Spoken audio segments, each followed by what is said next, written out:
I'm in the worst town in England, according to the internet. Jaywick, England's most deprived place. Everywhere smells like piss, man. Just needs cleaning up. But when you ask people who live here, There's a real community spirit down here. you get something different. Where's the best place you've ever lived? Jaywick, hands down, love it. Critics call these videos poverty porn. It's just suffering as a visual spectacle. It's meant to be consumed. It's a growing genre on YouTube and TikTok that promises an unfiltered look at the poorest neighbourhoods You could be mistaken for thinking I'm walking around some third world country right now. and the places too dangerous to visit. 40 guys standing there with maybe knives. So is this an honest look at poverty or exploitation for clicks? And what does it feel like when your life is mocked online for the world to see? Get a line. Yeah, get a life.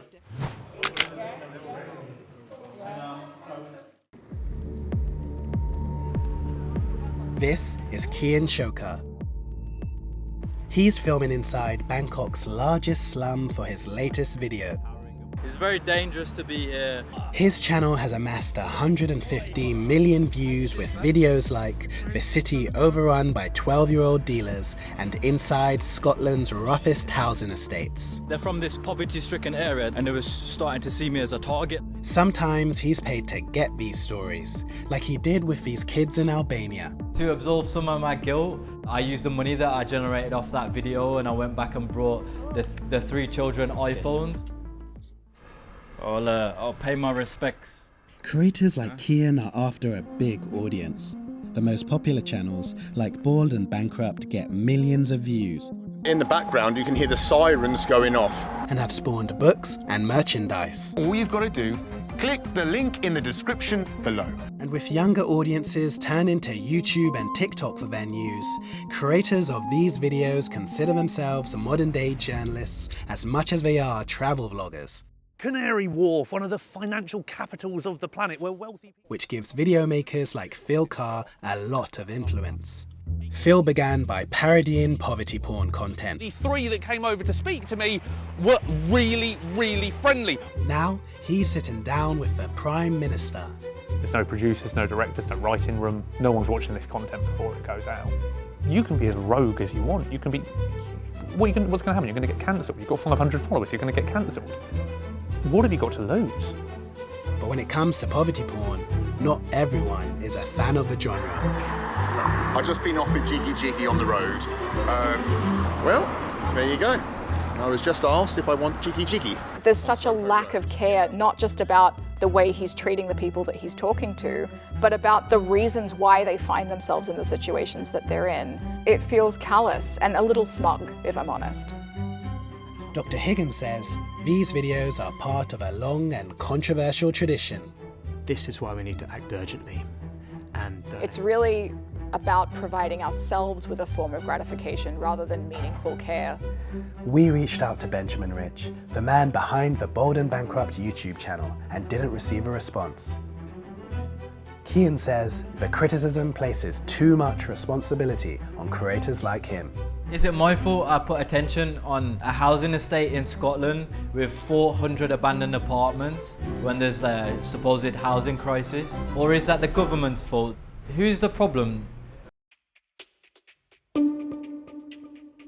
So what's it like when these vloggers come to your town? To find out more, I went to meet a man who has lived there for nearly 40 years. Danny Sloggett has become the go-to local host for YouTube videos, and you can immediately see why. Hello, good afternoon guys, shine on. Welcome to the Costa del Jaywick. This is all along the Watchtower, this is my home. See, that's another great benefit of Jaywick. You can buy a house for £50,000 rather than have a mortgage for the rest of your life. Jaywick is the subject of a lot of these videos, and they usually end up on this street. It's just the end of the world, isn't it? Look. So they kick people out of the East End and move them down to Jaywick. Oh, bro, that looks mad in there. But as Danny drove me around town, I began to see a different picture. It would be hard for me to believe this is like one of the most deprived How areas. is it? All of these businesses, all of these shops, it's just so great, you know? I think, you know, when you compare the old to the new, that might be where they get deprived from, but the new is so positive, that should get us over anything deprived, you know? We can go on all day about things that are not here anymore, but we should go on all day about the things that are here. So this is a perfect place to park? Perfect. Jaywick was a target before YouTubers caught wind of it. The Ministry of Housing, Communities and Local Government ranked it as the most deprived village in the UK on 4 separate occasions. Oh, it's spectacular, isn't it? In 2015, Channel 5's Benefits by the Sea followed struggling residents in Jaywick and was watched by millions. Nearly half of its 5,000 residents live on benefits. It quickly gained notoriety for the way it portrayed locals. I learned everything I know now in prison. Basic stuff like my English and my maths, and that was it. This was part of a wider trend in the UK. TV shows which focused on the lives of the poor, at a time when many was suffering with high levels of economic instability. It was a way of paving the way for things like austerity politics, for cuts to welfare, by saying we don't need to offer welfare to these people because they're undeserving. It's not acceptable that some young people leave school and go straight onto a life on benefits. Instead of solutions, these shows served up controversy. Scum! That's all you are, is scum! You're scum! Chance to. Why, is he spending money? Because you're too busy doing drug deals? If you've watched a lot of poverty porn videos online, you would see a road like the one behind me. But what you wouldn't see is the business district just right next to it. Opened in 2023, the Sunspot provides 24 low-cost business units for local entrepreneurs. It's almost like Jaywick became an easy target. It just shows that there is value here.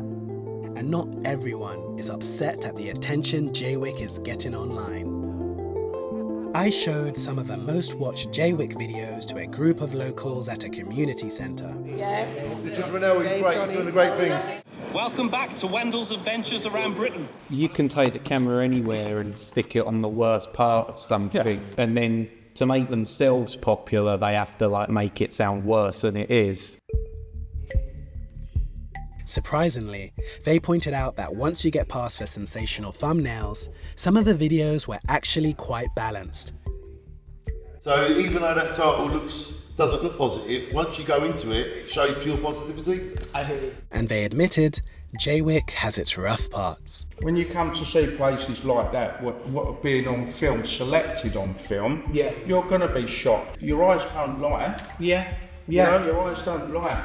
This isn't just about the creators themselves. The platforms are shaping the rise of poverty porn too. On YouTube and TikTok, shock travels fast, and AI is making it easier than ever to create poverty porn. The top 10 worst cities in the UK. Top 10 worst places to live in UK. Are you poor? Wait till the end to find out. At number 10. That means that creators are in a race to maximize engagement, shifting from documenting poverty to creating moments designed to go viral. No, you won't. Oh, Russell, just out! Get the f away from me. Some creators, like Kian, distance themselves from these extreme videos.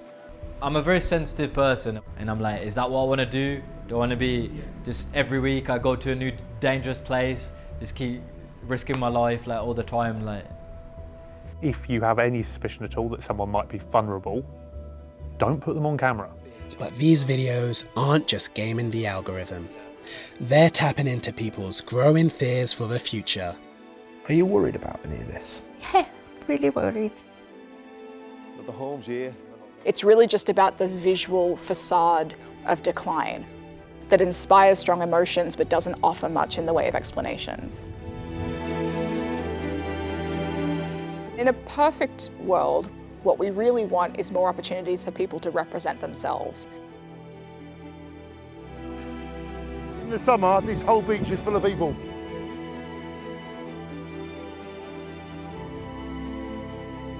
Thank you for doing justice for our community. Lovely to work with you. That sort of insider account is really the kind of story about poverty that we need to see more of. But if people want to talk about Jaywick, come and talk about the beach. Yes. And you find me one thing that's deprived about this beach. Find me one thing. Look at it. Paradise.